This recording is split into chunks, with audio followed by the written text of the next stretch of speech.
Hello everyone, welcome to IQ Tab. So let's start with the newspaper analysis for 16th of December.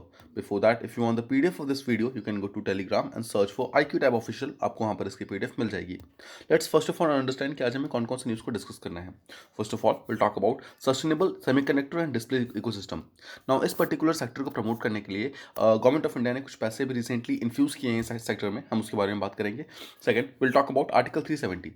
Now recently Rajya Sabha के अंदर एक debate हुआ है जिसके अंदर ये बोला गया है कि अभी तक ऑल्दो आर्टिकल 370 को पूरी तरीके से रिपील कर दिया गया है, बट इसके बावजूद जो परचेज एंड सेल है of land in Jammu and Kashmir बहुत ज़्यादा वो फास्ट नहीं हो रहा है. अभी तक टोटल सिर्फ 7 यूनिट ऑफ लैंड ही ऐसे हुए हैं जो कि बेचे गए हैं JNK के अंदर. हम इसके बारे में बात करेंगे.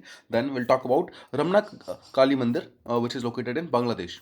Fourth, we'll talk about Durga Puja. It has recently got intangible heritage status from UNESCO. हम इसके बारे में बात करेंगे. And final will talk about कि WHO ने रिसेंटली अपना वीकली अपडेट दिया है ऑन ओमिक्रॉन. हम इसको प्रॉपर्ली समझने की कोशिश करेंगे. First of all let's move on to the first topic, that is sustainable conductor and display ecosystem. First of all हम समझते हैं कि ये क्यों इंपॉर्टेंट है हमारे लिए. प्रीलिम्स के लिए हमें जितना भी डेटा वगैरह है सेमीकंडक्टर इंडस्ट्री का, स्पेशली इंडिया के पर्सपेक्टिव में, वो हमें पता होना चाहिए. सेकेंड, कि जो sustainable semiconductor and display ecosystem का भी रिसेंटली एक न्यू प्रोजेक्ट लॉन्च हुआ है, हमें इसके बारे में पता होना चाहिए. एंड थर्ड, जो इलेक्ट्रॉनिक मैन्युफैक्चरिंग सेक्टर है इंडिया के अंदर, उसके रिगार्डिंग जो मेन डेटा वगैरह है हमें वो पता होना चाहिए. मेन्स पॉइंट ऑफ व्यू से आप इस क्वेश्चन को अटेम्प्ट कर सकते हैं. ये क्वेश्चन ये है कि how can India become a world power in electronic sector. Discuss the recent initiatives taken by the government to promote electronic sector in India. This is a purely straight forward question जो कि directly आपसे GS3 के अंदर पूछा जा सकते हैं. Now let's discuss this topic. First of all आपको पता होना चाहिए कि जो यूनियन कैबिनेट है उसने रिसेंटली 76,000 करोड़ का एक स्कीम अप्रूव किया है जो कि सेमीकंडक्टर और डिस्प्ले मैन्युफैक्चरिंग सेक्टर जो इंडिया के अंदर है उसको बूस्टअप करेगा. अब जो इस पर्टिकुलर सेक्टर के अंदर जो टोटल पैसा जो इन्फ्यूज़ किया गया है पिछले कुछ सालों में, it has grown up to around 2.3 lakh crore. मतलब अब तक 2.3 लाख करोड़ का ऑलरेडी कैपिटल इन्फ्यूजन इस पर्टिकुलर सेक्टर के अंदर हो चुका है. नाउ दिस पर्टिकुलर प्रोग्राम, इसका नेम है कि development of sustainable semiconductor and display ecosystem in the country. ये इस पर्टिकुलर स्कीम का नेम है. इसका एम क्या है? Eight making India a global hub of electronic system design and manufacturing. यानी कि जो इलेक्ट्रॉनिक सिस्टम है उसको डिजाइन एंड मैन्युफैक्चरिंग सेक्टर में उसको प्रमोट करने के लिए, इंक्रीज करने के लिए ये एक स्टेप लिया गया है by Indian government. Now this particular programme it would usher in a new era in electronic manufacturing. आप समझ सकते हैं जब 76,000 करोड़ का अभी रिसेंटली कैपिटल इन्फ्यूजन किया जाएगा और जो अराउंड मतलब टोटल मिला के अराउंड 2.3 लाख करोड़ का जब कैपिटल इन्फ्यूजन किया जाएगा तो इस सेक्टर में इसका मतलब है कि बहुत सारा पैसा आएगा. पैसा आएगा तो क्या होगा?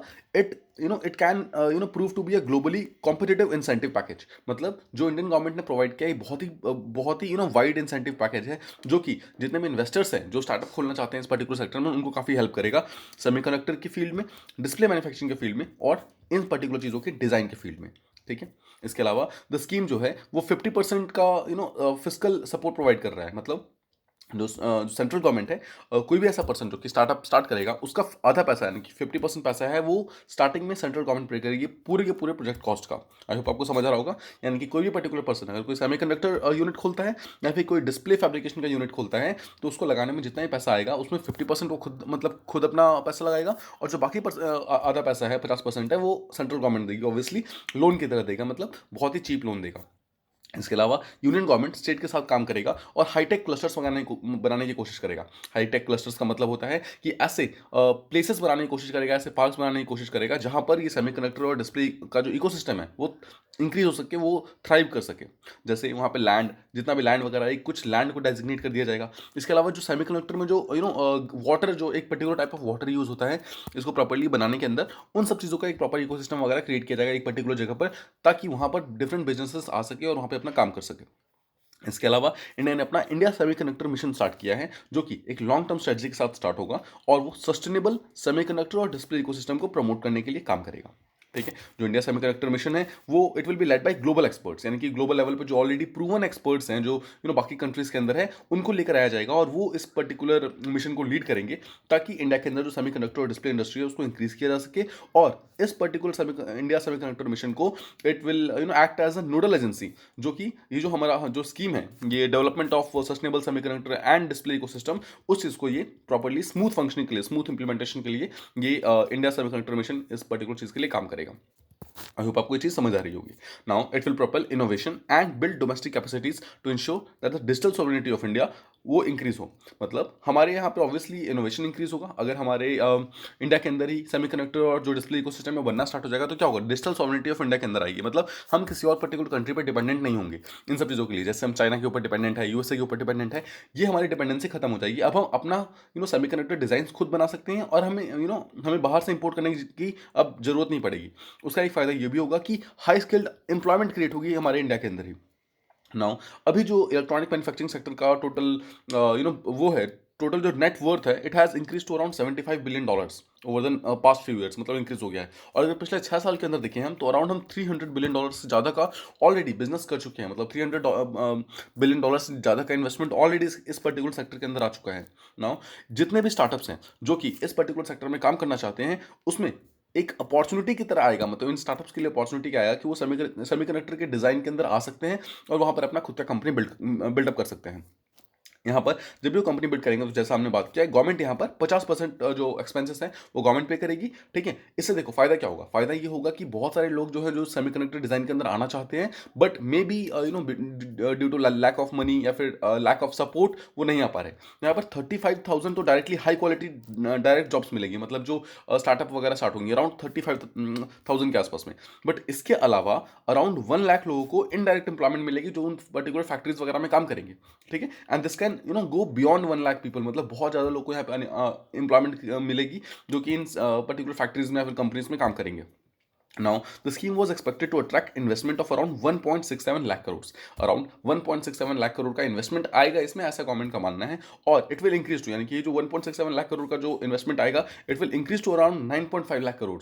ठीक है. वो इंक्रीज होगा बिकॉज इन्वेस्टमेंट्स ऑलवेज इंक्रीज. हमेशा अगर आप पैसा इन्वेस्ट करोगे तो हमेशा इंक्रीज होगा. ठीक है. तो पैसा जो इंक्रीज होगा तो ये माना जा रहा है कि अराउंड 4 to 5 टाइम्स इंक्रीज हो जाएगा ये पैसा. अगर हम इंडिया के अंदर जो इलेक्ट्रॉनिक का मैन्युफैक्चरिंग सेक्टर है उसके बारे में देखें तो देखिए इंडिया का जो इलेक्ट्रॉनिक सेक्टर है वो काफ़ी ट्रेमेंडसली ग्रो कर रहा है, काफ़ी इंक्रीज हो रहा है. और अगर हम 2023-24 तक का अगर फोरकास्ट देखें तो we are expected to grow by at least $400 billion. मतलब इतना हम इंक्रीज हो जाएंगे ऑलरेडी. नाउ अगर हमारे डोमेस्टिक प्रोडक्शन की बात की जाए तो हम 2014-15 में यानी कि अराउंड 5 साल पहले अराउंड $29 बिलियन पे थे.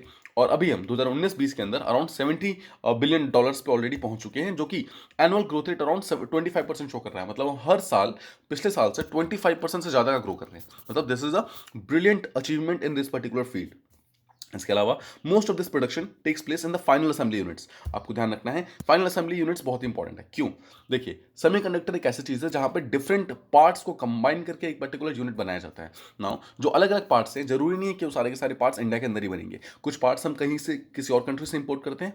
मतलब आप सिंपल समझ सकते हैं कि हम रॉ मटेरियल्स कहीं और से इंपोर्ट करते हैं बट फाइनली उसको जो फाइनल असेंबली किया जाता है वो इंडिया के अंदर किया जाता है. ठीक है. तो फाइनल असेंबली यूनिट जो है वो इंडिया के अंदर है. तो इसके कारण क्या होता है, देखिए final assembly units they are located in India. इससे क्या होता है हमारा बैकवर्ड लिंकेजेस बहुत स्ट्रांग हो जाते हैं. मतलब बैकवर्ड लिंकेजेस बहुत स्ट्रांग होने के कारण क्या होता है हमारी जो मैन्युफैक्चरिंग सेक्टर है वो मतलब डेकेड बाय डेकेड वो लगातार ग्रो होती जा रही है. इसके कारण इंडिया के अंदर जो इंडस्ट्रियलाइजेशन है वो लगातार इंप्रूव हो रहा है. ठीक है. नाउ अगर आप इस चीज़ के बारे में बात करेंगे कि हम रॉ मटेरियल्स कहीं से परचेज करें बट फाइनल असेंबली यूनिट हमारे खुद की कंट्री के अंदर होना चाहिए, इसे अनबैलेंस्ड ग्रोथ कहते हैं. एंड एक इकोनॉमिक्स थे हर्शमैन, उन्होंने इस पर्टिकुलर चीज़ को कॉइन किया था. हमारे इकोनॉमिक सर्वे जो 2019 और 2020 का जो इकोनॉमिक सर्वे आया था उसके अंदर भी यही चीज सेम चीज़ सजेस्ट की गई थी कि आप रॉ मटेरियल्स कहीं से लो but it should be assembled in India for the world. मतलब इंडिया के अंदर असेंबल करो और उसके बाद it should be exported to the world. मतलब बाकी कंट्रीज में उसके बाद उसको एक्सपोर्ट करना स्टार्ट कर दो. इसको स्पेशली नेटवर्क प्रोडक्ट्स, मतलब नेटवर्क प्रोडक्ट्स का मतलब होता है ऐसी चीज जो कि डिफरेंट चीजों डिफरेंट यूनिट्स को कंबाइन करके एक सिंगल यूनिट बनती है. That is called as network products. ठीक है. एम क्या है? To create around 4 crore paid jobs by 2025 and around 8 crore jobs by 2030. मतलब अगले 10 साल के अंदर, अगले 9 साल के अंदर हमें 8 करोड़ न्यू जॉब्स क्रिएट करने हैं. मतलब यहाँ पर एम्प्लॉयमेंट को क्रिएट करने की बात की जा रही है. Now this is the same strategy जिसके कारण चाइना आज इतना सक्सेसफुल हो पाया है. हमें पता है कि China has become a manufacturing hub. Right. China लगातार एक मैन्युफैक्चरिंग हब की तरह उभरा है मतलब पिछले 10 सालों के अंदर. उसका सबसे बड़ा रीजन जो था this was this particular thing, unbalance growth. उसने अनबैलेंस ग्रोथ की तरफ ध्यान दिया जहां उसने रॉ मटेरियल्स को ज़्यादा प्रमोट नहीं किया बट उसने रॉ मटेरियल्स को इंपोर्ट किया और अपनी कंट्री के अंदर उसने फाइनल असेंबली यूनिट्स लगाए. और उस फाइनल असेंबली यूनिट्स के मतलब लगाने के कारण जो फाइनल प्रोडक्ट निकलता है वो चाइना के अंदर से निकलता है. आप देख सकते हैं जितने भी मोबाइल्स हैं या फिर जितने भी टीवी वगैरह हैं या फिर जितने भी ऐसे जो इलेक्ट्रॉनिक डिवाइसेस हैं आप देखेंगे बहुत सारी चीज़ें ऐसी हैं जो चाइना से निकलती हैं. बट पॉइंट इज, अगर आप उसको ध्यान से देखेंगे तो चाइना खुद भी जो रॉ मटेरियल है वो Australia, Japan and different country से इंपोर्ट करता है एंड फाइनली उसको बनाकर वो खुद निकालता है। इसी कारण वो एक मैन्युफैक्चरिंग हब की तरह आगे आया है। आई होप आपको फर्स्ट टॉपिक प्रॉपर्ली समझ आ गया होगा। Now the second topic that will talk about is article 370। Now JNK के अंदर आर्टिकल 370 था जिससे उसको स्पेशल स्टेटस मिला था, राइट। वहां पर sale and purchase of land जो था उसको रिसेंटली अलाउ कर दिया गया था जब आर्टिकल 370 को पूरी तरीके से हटा दिया गया था। फर्स्ट ऑफ ऑल हम देखते हैं कि प्री पॉइंट ऑफ व्यू से क्या क्या इंपॉर्टेंट है इसके लिए। सबसे पहले आपको पता होना चाहिए आर्टिकल 370 क्या है। सेकंड, कि who are allowed to purchase land in Jammu and Kashmir now, ठीक है। एंड थर्ड इज, और कौन कौन सा स्टेट है, which other states they restrict the outsiders to buy land from the state. क्या कोई और स्टेट है क्या जेएनके के अलावा जो रिस्ट्रिक्ट करता है, मतलब जेएनके तो अब नहीं कर पाता है, बट क्या और कोई स्टेट है जो करता है रिस्ट्रिक्ट, ठीक है। तो हम इसके बारे में बात करेंगे। मेंस पॉइंट ऑफ व्यू से आप एक क्वेश्चन अटेम्प्ट कर सकते हैं। Question is, despite scrapping of article 370 public incentive to buy land in J and K is quite low. What are the main reasons for this and how can we solve this particular issue? Now ये question आप अभी का जो discussion देखेंगे उसमें आपको directly इसके answers मिल जाएंगे। Okay, first of all let's understand कि न्यूज़ क्या है, कॉन्टेक्स्ट क्या है। जो मिनिस्टर ऑफ होम अफेयर्स है रिसेंटली उसने राज्यसभा के अंदर बताया है कि जो जेएनके के अंदर है, ऑल दो देखिए 2019, this was the date 5 August 2019, this was the date जिस दिन जेएनके का जो स्पेशल स्टेटस है उसको हटा दिया गया था, ठीक है। अब जेएनके का स्पेशल स्टेटस हटाने के बाद इसको यूनियन टेरिटरी बना दिया गया था। यूनियन टेरिटरी बनाने के बाद जो इसके अंदर आर्टिकल 35A था ना उसको हटा दिया गया था, मतलब रूल जो 35A था उसको हटा दिया गया था, जो ये बोलता था कि जो सिर्फ वहाँ के जो हैबिटेंट्स हैं, मतलब पीपल जो रेसिडेंट्स हैं जेएनके के, सिर्फ वही वहाँ पे लैंड परचेज कर सकते हैं या फिर सेल कर सकते हैं, ठीक है। इस चीज़ को जैसे ही हटाया गया अब वो ओपन हो गया, मतलब कि पूरी कंट्री में कोई भी पर्सन चाहे तो जेएनके के अंदर जाकर लैंड खरीद सकता है। बट इसके बावजूद सिर्फ अभी तक टोटल 7 प्लॉट्स ऑफ लैंड ही मतलब बेचे गए हैं जेएनके के अंदर। आप देख सकते हैं सिचुएशन कितनी ड्रेडफुल है। नाउ क्वेश्चन इज कि why only 7 persons from outside JNK brought properties in UT after Article 370 move। मतलब ये हटने आर्टिकल 370 हटने के बावजूद भी सिर्फ 7 लोगों ने क्यों खरीदा अभी तक। पॉइंट इज कि 5 अगस्त 2019 को जब जेएनके के अंदर स्पेशल स्टेटस हटाया गया था तो उससे पहले क्या था, ओनली जो परमानेंट रेसिडेंट्स थे सिर्फ वही वहाँ पे लैंड परचेज कर सकते थे या फिर जो प्रॉपर्टीज थी वो वगैरह परचेज कर सकते थे। लेकिन आर्टिकल 370 हटने के बाद इट वॉज ओपन कर दिया कि कोई भी पर्टिकुलर पर्सन वहाँ पर आकर अपना लैंड खरीद सकता है। Now, despite that, people from other parts of the country have shown बहुत कम interest. They are not showing much interest. What are the main reasons for this? देखिए हम 6 reasons यहाँ पे डिस्कस करेंगे। ओके, फर्स्ट ऑफ ऑल आपको ध्यान रखना है कि ऑल्दो आर्टिकल 370 पूरी तरीके से अपोज हो गया है, बट वहाँ पर जो लैंड का परचेज एंड सेल है it has been oppose by most people, specially जो बीजेपी के खुद के लीडर्स हैं ना उन्होंने खुद भी मना किया है। बहुत सारे जो कश्मीरी लीडर्स हैं उन्होंने खुद भी मना किया है on the basis of religion and on the basis of region specially, ठीक है। जो वहाँ का रीजनल वो है, रीजनल बेसिस है, उसके बेसिस पे यहाँ तक कि बीजेपी के खुद के लीडर्स जो हैं वो खुद मना कर रहे हैं कि यहाँ पर हमें अभी लैंड को परचेज एंड सेल नहीं करना चाहिए।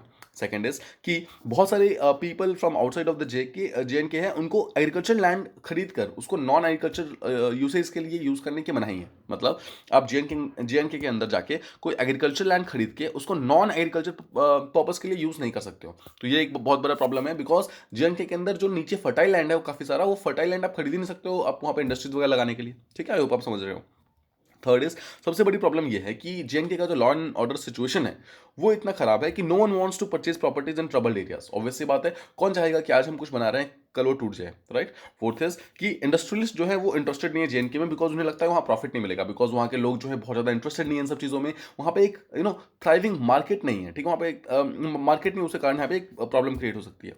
नेक्स्ट इज टेररिज्म और अनसर्टनिटी का इशू जो है कश्मीर वैली के अंदर ये बहुत ही ज़्यादा है। मतलब बहुत सारे ऐसे शॉपकीपर्स देखे गए हैं जिनको दिन दहाड़े गोली मार दी जाती है, या फिर टेररिज्म को प्रमोट करने के लिए वो डिफरेंट डिफरेंट मैकेनिज्म्स को यूज़ करते हैं टेररिस्ट लोग, ठीक है। इन सब चीज़ों के कारण बहुत ज़्यादा अनसर्टनिटी बनी रहती है और इसी कारण भी बहुत लोग ऐसे हैं जो लैंड परचेज नहीं करना चाहते हैं इन एरियाज के अंदर।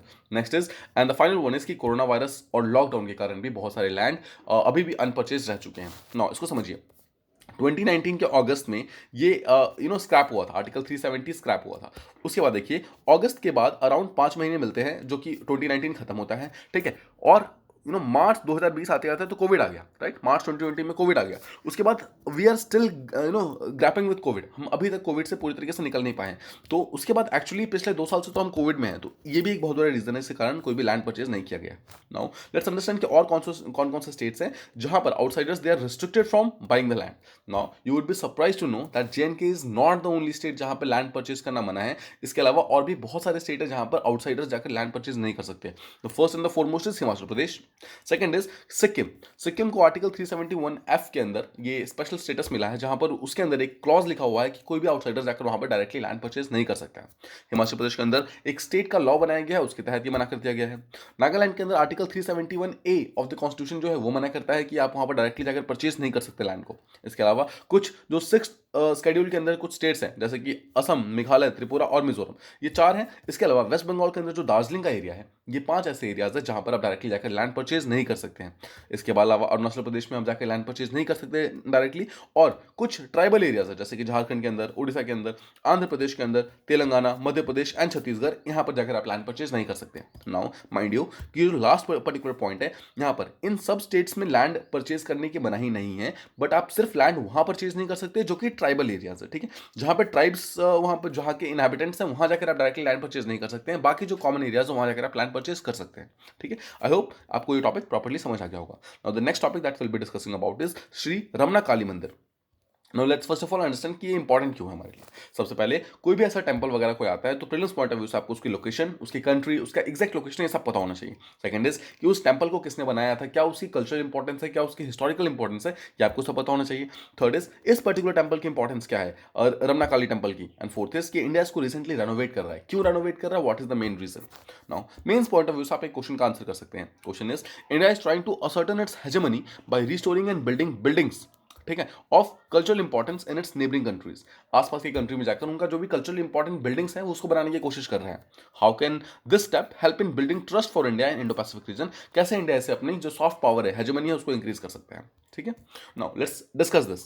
फर्स्ट ऑफ ऑल आपको ध्यान रखना है 17 दिसंबर यानी कि कल जो हमारे प्रेसिडेंट है रामनाथ कोविंद सर, वो इनॉग्रेट करने वाले हैं श्री रमना काली मंदिर को वहां जाने की, जिसको इंडिया ने रिसेंटली रेनोवेट किया है।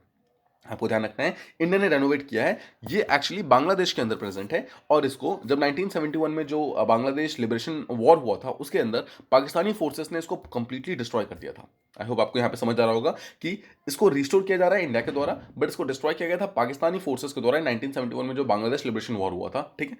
नाउ उस टाइम पाकिस्तानी आर्मी ने एक ऑपरेशन चलाया था, operation search light. Operation search light का मतलब था कि वो पाकिस्तानी आर्मी ने चलाया था बंगाली नेशनलिस्ट मूवमेंट को पूरी तरीके से हटाने के लिए, रोकने के लिए, स्पेशली ईस्ट पाकिस्तान में जो अभी बांग्लादेश बन गया, इन मार्च 1971 में, ठीक है। ये ऑपरेशन चलाया गया था। इस ऑपरेशन के अंदर बहुत सारे लोग मारे गए थे, ठीक है। Now let's understand Ramna Kali मंदिर जो है वो ढाका यानी कि बांग्लादेश का जो कैपिटल है वहां पे प्रेजेंट है, ठीक है। और ये मुगल एम्पायर के टाइम का ही ये टेम्पल है। जैसा आपको पता है कि मुगल एम्पायर के टाइम में इंडिया एक सिंगल यूनिट हुई करती थी along with Pakistan and Bangladesh, यानी कि ये सारा का सारा जो मतलब पार्ट है वो सारा एक सिंगल हिंदुस्तान के अंदर इंक्लूडेड था। तो वो मुगल एम्पायर के अंदर आता था, तो वहां पर भी उन्होंने कुछ टेंपल्स वगैरह बनवाए थे।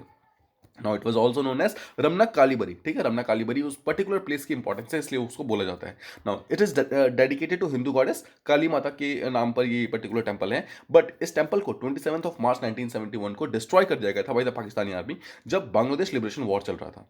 इसके कारण यहाँ पर इस पर्टिकुलर एरिया में it saw massacre of mostly Hindu people, ठीक है। यहाँ पर बहुत सारे हिंदू लोग थे जो कि मारे गए थे। Now although the temple had stood for centuries, देखिए हमें जैसा पता है मुगल के टाइम से ही ये टेंपल मतलब बना हुआ है, बट 1882 और 1983 के 1913 के बीच में एक वहाँ पर राजेंद्र नारायण करके एक राजा हुआ करते थे बांग्लादेश के पार्ट में। वो उनकी जो रानी थी बिलास मुनि देवी, उन्होंने इस पर्टिकुलर टेंपल को प्रॉपर्ली रेनोवेट करवाया था, ठीक है, और डेवलप करवाया था। और जो उसका प्रेजेंट स्ट्रक्चर था, मतलब जो 1971 से पहले जो प्रेजेंट स्ट्रक्चर था वो इन्होंने ही बनवाया था। अब देख सकते हैं this was the original temple जो कि इन्होंने बनवाया था, बिलास दोबी मुनि ने बनवाया था, बट इसको डिस्ट्रॉय करके इट वाज डिमोलिश्ड, ठीक है, बाय पाकिस्तानी आर्मी। आप देख सकते हैं यहाँ पर सिर्फ एक खंडहर बच गया था फाइनली, और ये था ओरिजिनल टेंपल जो काफी, आप देख सकते हैं काफी इसकी शिखर काफी लंबी थी, काफी ऊंची थी, ठीक है। नाउ अंडरस्टैंड 27 मार्च 1971 को जब पाकिस्तानी आर्मी वहां पर एंटर करती है, उस टेंपल के अंदर एंटर करती है, तो वहां पर सिर्फ 1 घंटे के अंदर उन्होंने 1000 से ज्यादा लोगों को मार दिया, जिसके अंदर कुछ मुस्लिम्स भी इंक्लूडेड थे। Now you would be surprise to know that कि वो लोग इस तरीके से मार रहे थे, पाकिस्तानी आर्मी इस तरीके से मार रही थी कि they were not even seeing the religion, मतलब वो सबको ही मार रहे थे। They started a war against Hindus, but they started killing their own population, right. वहां पर इस पर्टिकुलर टेंपल के जस्ट बगल में एक माँ दुर्गा मंदिर भी है और राधा कृष्ण मंदिर भी है। तो आप देख सकते हैं Bangladesh although is a Muslim country, but इसके बावजूद यहाँ पे कुछ हिंदू टेम्पल्स भी पाए जाते हैं, और कुछ हिंदू टेम्पल्स हैं जिसको प्लानिंग की जा रही है, मतलब वो भी बनने वाले हैं। गवर्नमेंट ऑफ इंडिया जो है उन्होंने उसने काफ़ी सारा रिसोर्सेस और मनी वगैरह प्रोवाइड किया है for the reconstruction of efforts of these temples. ठीक है, जो हमारे इंडियन प्रेसिडेंट है मिस्टर रामनाथ कोविंद सर, वो अभी रिसेंटली बांग्लादेश जा रहे हैं और वहाँ पर वो 50th विक्ट्री डे सेलिब्रेशन, देखिए 1971 के अंदर जो हमारा बांग्लादेश लिबरेशन वॉर हुआ था, इसके कारण बांग्लादेश और पाकिस्तान अलग हो गए थे फाइनली, वहाँ से उसमें इंडिया ने काफ़ी एक हेल्प की थी बांग्लादेश को। ठीक है, तो उस पर्टिकुलर चीज़ को सेलिब्रेट करने के लिए, विक्ट्री डे को सेलिब्रेट करने के लिए हमारे प्रेसिडेंट जो है बांग्लादेश जा रहे हैं, उसी के दौरान इस पर्टिकुलर टेम्पल को वो किया जाएगा, मतलब इनॉग्रेट किया जाएगा। Now, the next topic that we have to discuss about is Durga Puja. Let's understand this. First of all, prelims point of view से आपको पता होना चाहिए कि इंटेंजिबल हेरिटेज साइट क्या होता है। देखिए, इंटेंजिबल का मतलब होता है जिसको आप छू नहीं सकते। यूनेस्को जो है दो टाइप के हेरिटेज साइट की स्टेटस प्रोवाइड करता है, one is tangible, one is intangible. Tangible वो होता है जिसको आप छू सकते हैं, इंटेंजिबल वो होता है जो आर्ट के फॉर्म में होता है, डांस, ड्रामा, म्यूजिक, वो सब जिसको आप छू नहीं सकते, जिसको आप महसूस कर सकते हो। Second is which all events have been given the status, उसको हम अभी रिसेंटली डिस्कस करेंगे, मतलब अभी डिस्कस करेंगे। थर्ड इज कि जितने भी अभी रिसेंटली दिए गए हैं उन सब एरियाज कौन सा इवेंट कहाँ पे मनाया जाता है, उसके लोकेशन आपको पता होने चाहिए। Now mains point of view से आप एक क्वेश्चन को अटेम्प्ट कर सकते हैं। The question is there is a need to build awareness and consensus among people to preserve culturally significant events in India. जितने भी कल्चरली सिग्निफिकेंट इवेंट्स हैं उसको प्रॉपर्ली प्रिजर्व करने की बहुत जरूरत है। How can we achieve this and how can it help in building secularism in India. ठीक है, जो हमारा सेकुलरिज्म का कंसेप्ट है उसको कैसे ये बिल्डअप कर सकता है। Let's understand this topic. देखिए, कोलकाता के अंदर दुर्गा पूजा मनाया जाता है, उसको रिसेंटली यूनेस्को ने intangible cultural heritage of humanity के अंदर इंक्लूड किया है। Now the decision was taken at 16th session of UNESCO. UNESCO ने अभी रिसेंटली 16th सेशन किया है, जो कि ऑब्वियसली ऑनलाइन मोड में किया गया था, बिकॉज अभी आपको पता है सारी की सारी चीजें कोविड के कारण बंद है। ठीक है, तो इसके अंदर इसको भी इंक्लूड किया गया है। Now Durga Puja is seen as the best instance of public performance of religion and art. यहाँ पर आप रिलीजन और आर्ट दोनों का एक मिक्सचर देखते हैं, जहां पर बहुत सारे कोलैबोरेटिव आर्टिस्ट और डिजाइनर्स एक साथ आते हैं और इस पर्टिकुलर चीज को सक्सेस बनाने के लिए काफी काम करते हैं। आप देख सकते हैं दिस वाज द यूनेस्को का जो ऑफिशियल ट्वीट था, जो जिसने बताया कि Durga Puja in Kolkata has been inscribed in intangible heritage site. और हमारे जो यूनेस्को का न्यू दिल्ली का जो ब्रांच है उसने इस चीज़ को कंफर्म किया था। ठीक है, let's understand this. It is annual festival, यानी कि ये हर साल मनाया जाता है। Now Durga Puja is celebrated in different parts of the country. First of all आपको ध्यान रखना है वो ऑलमोस्ट हर पार्ट्स पूरे के पूरे कंट्री में, पूरे इंडिया में मनाया जाता है, बट सबसे ज़्यादा जो इंपॉर्टेंट है वो कोलकाता का है, यानी कि कोलकाता का जो दुर्गा पूजा है उसको दिया गया है रिसेंटली इंटेंजिबल हेरिटेज साइट। ठीक है, यहाँ पर टोटल 10 दिनों तक पूजा की जाती है, गॉडेस दुर्गा की पूजा की जाती है, जहाँ पर गंगा जो रिवर है, गंगा के रिवर से क्ले लाया जाता है, मतलब मिट्टी लाई जाती है, और उस पर्टिकुलर मिट्टी से गॉडेस दुर्गा की डिफरेंट डिफरेंट मूर्तियां बनाई जाती हैं और उनका पूजा किया जाता है। ठीक, आई होप आपको दुर्गा पूजा के बारे में जो बेसिक इन्फॉर्मेशन है वो सारा क्लियर है। नाउ अब हम देखते हैं जो भी 16th session of UNESCO recently हुआ था उसमें दुर्गा पूजा के अलावा और कौन कौन से ऐसे इवेंट्स थे और कौन कौन से ऐसे कल्चरल इवेंट्स हैं जिसको रिसेंटली इंटेंजिबल हेरिटेज साइट का दर्जा दिया गया, स्टेटस दिया गया। First of all it is Saint John celebration, Saint John celebration in Venezuela. Now उसके लिए आपको सबसे पहले पता होना चाहिए वेनेजुला कहाँ पे है। अगर आप साउथ अमेरिका देखेंगे, साउथ अमेरिका का जो सबसे ऊपर वाला कंट्री है दिस इज वेनेजुला, और उसकी कैपिटल सिटी है कैराकास। ठीक है, आपको ध्यान रखना है साउथ अमेरिका के ऊपर वाले पार्ट में प्रेजेंट है Venezuela. Second is Corpus Christi festival, जो कि पनामा के अंदर इंक्लूडेड है। अब यहाँ पर देखेंगे पनामा, देखिए ये है नॉर्थ अमेरिका, ये है south America. North America south America को जोड़ता है, this is isthmus of Panama. तो आप इसी को अगर जूम इन करेंगे दिस इज पनामा। ठीक है, तो ये पनामा है, यहीं पे पनामा सिटी है, ये इसका कैपिटल है। ठीक है, और यही पनामा वो पर्टिकुलर प्लेस है जो एक्चुअली नॉर्थ अमेरिका और साउथ अफ्रीका को जोड़ता है। इस्थमस है ये, ठीक है, टाइप का। इस्थमस क्या होता है? Isthmus is the part of land जो कि दो बिगर लैंड बॉडीज को जोड़ता है, that is called as isthmus. Third is Bolivian grand festival of Tarija. देखिए बोलिवियन ग्रैंड फेस्टिवल इसका मतलब क्या है? देखिए ये बोलिविया के अंदर एक सिटी है तरीजा, वहां पर ये चीज मनाया जाता है। यहाँ पर देखेंगे आप, दिस इज द बोलिविया, और इसी के अंदर जो साउथ के पार्ट में एक ये सिटी लोकेटेड है। ठीक है, ओके। नेक्स्ट इज कि नोरा एक एक्रोबेटिक डांस है, डांस फॉर्म है जो कि थाईलैंड के अंदर मनाया जाता है। नाउ लेट्स अंडरस्टैंड थाईलैंड कहाँ पे है। जैसा हमें पता है कि इंडिया के ईस्टर्न साइड में कुछ कंट्रीज हैं, म्यांमार के जस्ट पास में जो कंट्री है दिस इज थाईलैंड। ठीक है, आई होप आपको ये चीज क्लियर है। थाईलैंड यहाँ पर आप देख सकते हैं, यहाँ पर ये पर्टिकुलर चीज थाईलैंड है। ओके, इसके अलावा अल कुदौद या फिर अल हबीबिया, अल कुदौद अल हबीबिया ये एक ट्रेडिशनल म्यूजिक फॉर्म है जो कि सीरिया के अंदर एक अलेप्पो डिस्ट्रिक्ट है, अलेप्पो एक सिटी है, वहां पे ये लोकेटेड है। Let's understand this. देखिए आपको पता है कि नीचे सऊदी अरेबिया, ठीक है, देखिए सऊदी अरेबिया और टर्की दोनों के बीच में कंट्री है, दिस इज सीरिया, और सीरिया का जो एक सिटी है दिस इज अलेप्पो, बिल्कुल नॉर्दर्न पार्ट के अंदर प्रेजेंट है। ठीक है। एंड फाइनली कॉन्गोलीज रूम्बा या फिर जो, और ये एक डांस फॉर्म है जो कि वियतनाम के अंदर मनाया जाता है। इसको अगर हम देखेंगे, यहाँ पर आप देख सकते हैं, ये थाईलैंड के जस्ट बगल में लाओस है, लाओस के नीचे कंबोडिया है, और लाओस और कंबोडिया दोनों को जोड़ता है this is particular country, this is Vietnam. ठीक है। आई होप ये भी देखिए ईस्टर्न पार्ट में प्रेजेंट है, यानी कि साउथ ईस्ट एशिया के अंदर ये भी प्रेजेंट है। आई होप आपको ये भी चीज़ क्लियर हो गई कि कौन कौन से जो इवेंट्स है वो कहाँ पे प्रेजेंट है। Now the next topic that we have to discuss about is कि WHO ने रिसेंटली अपडेट दिया है ऑन ओमिक्रॉन। हम इसके बारे में बात करते हैं। सबसे पहले प्री पॉइंट ऑफ व्यू से आपको पता होना चाहिए। देखिए, हम ऑलरेडी इसके बारे में बहुत सारी बातें कर चुके हैं ओमिक्रॉन के बारे में। आई होप आपने पिछले लेक्चर सुने होंगे, तो आपको ओमिक्रॉन के बारे में बहुत अच्छा आइडिया लग चुका होगा। बट इसके बावजूद हम देखते हैं कि कुछ और क्या क्या चीज़ें हैं जो हम इसके बारे में मालूम कर सकते हैं। फर्स्ट ऑफ ऑल, आपको पता होना चाहिए कि ओमिक्रॉन वेरिएंट होता क्या है। सेकंड इज कोरोना वायरस के बारे में जितने भी डिटेल्स हैं वो सारी बहुत इंपॉर्टेंट है प्रीलिम्स पॉइंट ऑफ व्यू से।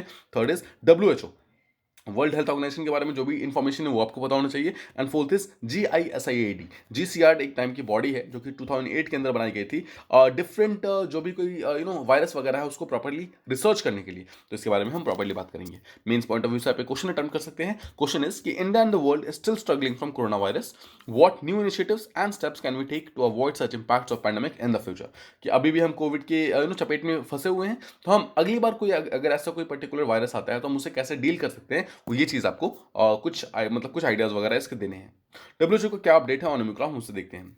नाउ अभी स्टार्टिंग में जो एविडेंस वगैरह हुआ है उससे ये मालूम चला है कि वैक्सीन जो है वो काफ़ी लेस इफेक्टिव है। मतलब कि जो वैक्सीनेटेड पीपल हैं उनके अंदर भी ये हो जा रहा है, और यहाँ तक कि री इन्फेक्शन के काफ़ी केसेस देखे गए हैं। री इन्फेक्शन का मतलब है कोई ऐसा पर्टिकुलर पर्सन जो ऑलरेडी एक बार इन्फेक्टेड है। देखिए, अगर कोई ऐसा पर्सन जो ऑलरेडी इन्फेक्टेड है तो उसके बॉडी के अंदर एक मेमोरी सेल्स बन जाने चाहिए, ताकि दोबारा अगर कोविड उसके बॉडी में आएगा तो इम्यूनिटी हमारी जो बॉडी की इम्यून सिस्टम है उसे फाइट कर सकती है।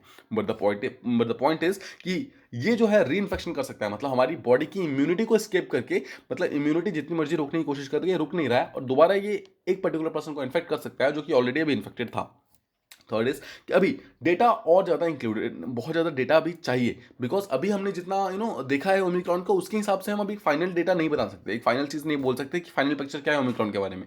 बट हमें अभी और डेटा चाहिए, और इसी कारण अभी भी ओमिक्रॉन का जो रिस्क है उसको हम हाई हाई की कैटेगरी में रख रहे हैं, मतलब उसको हम लो नहीं कर रहे हैं। बिकॉज ऐसा ना हो कि अभी तो चलो डेथ कॉज नहीं कर रहा है, अभी तो कुछ डेथ्स ने, देखिए ओमिक्रॉन ध्यान रखिएगा, ओमिक्रॉन ने कुछ डेथ्स ऑलरेडी कॉज कर दिए हैं। ऐसा नहीं कि ओमिक्रॉन बिल्कुल डेथ कॉज नहीं कर रहा है, ऑल द येस इसका जो फेटालिटी रेट है वो बहुत ही कम है, बट इसने डेथ कॉज किए हैं। नाउ द पॉइंट इज कि ओमिक्रॉन हो सकता है कि आगे जाकर अपने अंदर और कोई म्यूटेशंस ला दे जिसके कारण प्रॉब्लम बढ़ जाए, तो इसीलिए इसको हम हाई रिस्क कैटेगरी से बाहर नहीं निकाल रहे हैं, वो अभी भी हाई के अंदर ही है।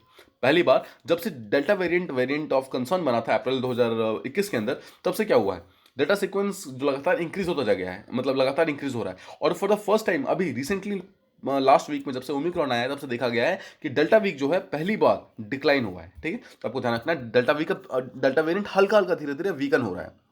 Now this needs to be interpreted with caution. अब यहाँ पर बहुत ही कॉशन रखने की जरूरत है।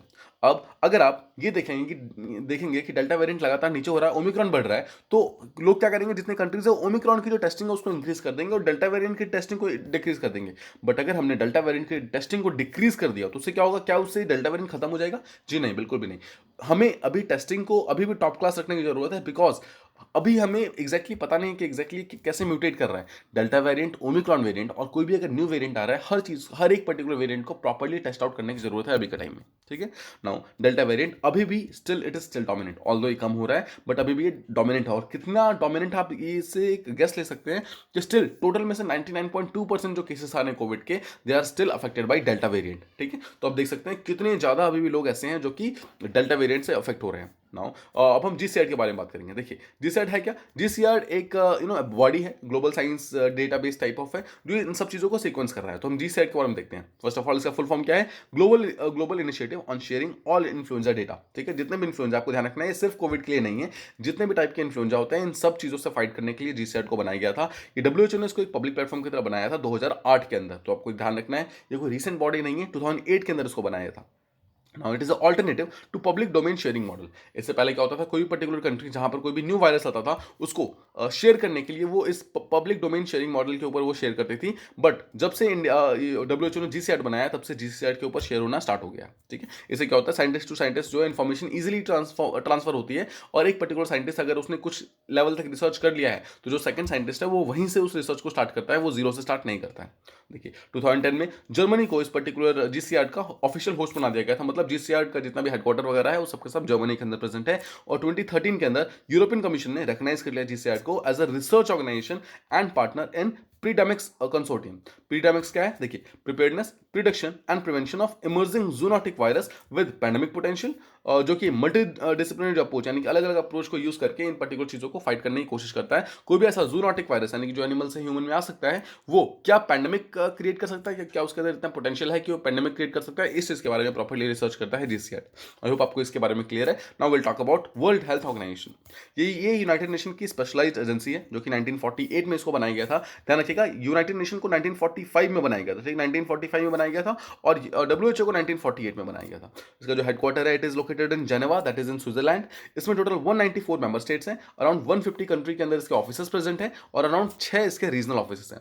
इन रीजनल ऑफिस में से एक रीजनल ऑफिस जो साउथ ईस्ट एशिया का है वो इंडिया के अंदर प्रेजेंट है, न्यू दिल्ली के अंदर, ठीक है, आपको इसके बारे में पता होना चाहिए।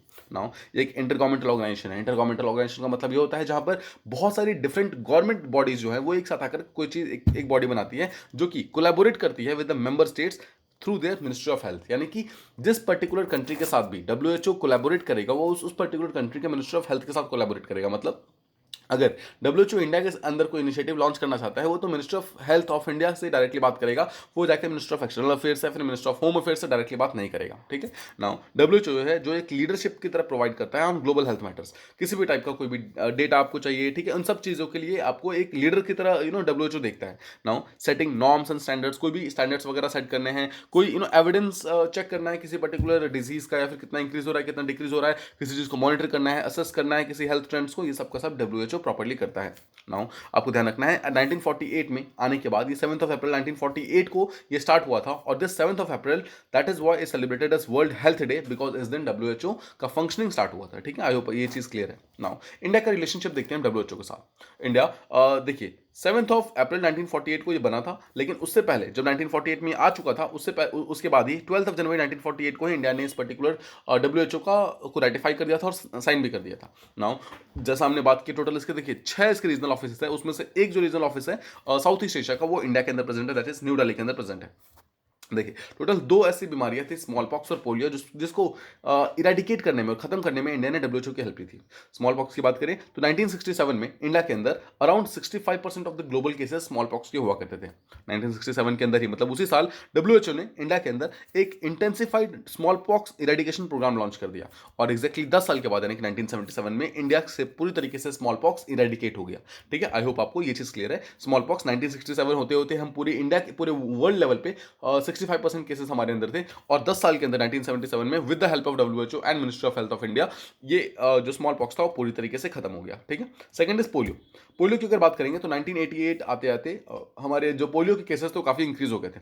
1988 में हमने डब्ल्यूएचओ की हेल्प से एक पोलियो इरेडिकेशन इनिशिएटिव स्टार्ट किया, और फाइनली 2014 के अंदर India was declared as polio free state, polio free country बन गई थी, जहां पर उसको एंडेमिक कंट्रीज की लिस्ट से हटा दिया गया था। आई होप आपको स्मॉल पॉक्स एंड पोलियो दोनों क्लियर है। स्मॉल पॉक्स से हम इरेडिकेट हुए थे 1977 में, एंड पोलियो से हम हुए 2014 के अंदर। नाउ डब्ल्यूएचओ की बात करें, it has been instrumental in country's transition, यानी कि इंडिया लगातार ट्रांजिशन कर रहा है from hospital based to community based care. मतलब पहले जो हमारा इलाज होता था वो सिर्फ हॉस्पिटल में हो पाता था, मतलब आज से 10-15 साल पहले, बट अभी देखेंगे अगर आप तो कम्युनिटी बेस्ड केयर जो है वो लगातार प्रमोट हुआ है। मतलब कम्युनिटी में ही आपको बहुत सारे ऐसे डॉक्टर्स, ऐसे नर्सेस, क्लिनिक्स ऐसे मिल जाएंगे जो कि एक्चुअली आपका हेल्प कर सकते हैं in the times of need.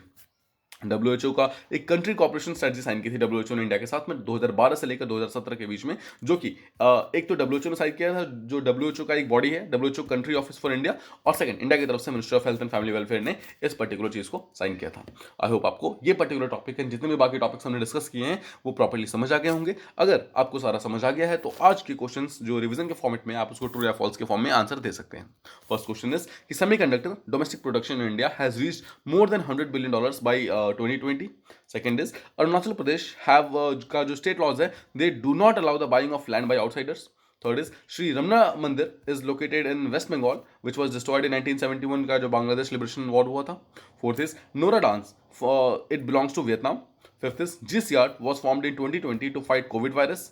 Next is कि जो WHO का regional office for South East Asia, it is located in India, that is in New Delhi. And final question is कि India was declared smallpox free in 1977. इसके answer आपको true या false के form में देने हैं. आप कमेंट बॉक्सेस में इसका आंसर दे सकते हैं. इसे हम कल के वीडियो क्लास में डिस्कस करेंगे. जैसे जो कल के क्वेश्चन थे उसको हम अभी रिवाइज कर लेते हैं. फर्स्ट क्वेश्चन वाज कि WPI that is wholesale price index takes into account only goods, और जो CPI यानी कंज्यूमर प्राइस इंडेक्स है वो गुड्स एंड सर्विसेज दोनों को देखता है. Yes, this is totally true. आपको ध्यान रखना है जो होलसेल प्राइस इंडेक्स है उसके अंदर सिर्फ गुड्स को कैलकुलेट किया जाता है, बट जो CPI है उसके अंदर गुड्स एंड सर्विसेज दोनों को ही इंक्लूड किया जाता है. Second is base year of CPI is 2011-12. जी नहीं, ये गलत स्टेटमेंट. आपको ध्यान रखना है कि WPI जो है, WPI का जो बेस ईयर है वो 11-12 है, बट जो CPI का बेस ईयर है वो 2012 है. Totally 2012.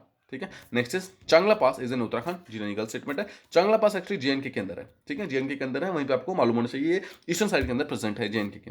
Next is Kashgar airfield is located in Jammu Kashmir. जी नहीं, ये भी गलत स्टेटमेंट है. काशगार एक्चुअली चाइना की एयरफील्ड है जो कि JNK के बहुत ही पास है. हमने कल इसके बारे में बात किया था on map.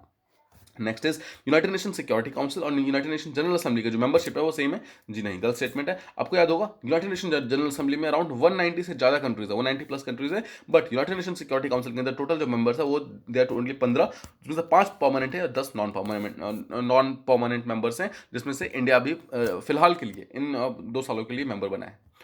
Next question is कि India is the largest contributor to UN peace keeping operation. जी नहीं, गलत स्टेटमेंट है. कल हमने इसके बारे में बात की थी कि Bangladesh is the largest contributor. India जो है वो 5th नंबर पे है. ठीक है, 5th नंबर पे. एंड फाइनल क्वेश्चन इज कि Vietnam comes under look east policy of India to strengthen relationship. Yes, this is totally correct. Vietnam हमारे ईस्टर्न साइड में प्रेजेंट है, इसलिए हम वहाँ पे जो लुक ईस्ट पॉलिसी है हमारा इंडिया का है उसको हम वहाँ पे प्रॉपर्ली इंप्लीमेंट कर सकते हैं और वियतनाम के साथ अपने रिलेशनशिप को इंप्रूव कर सकते हैं, जिसके बारे में हमने कल ऑलरेडी बात की थी.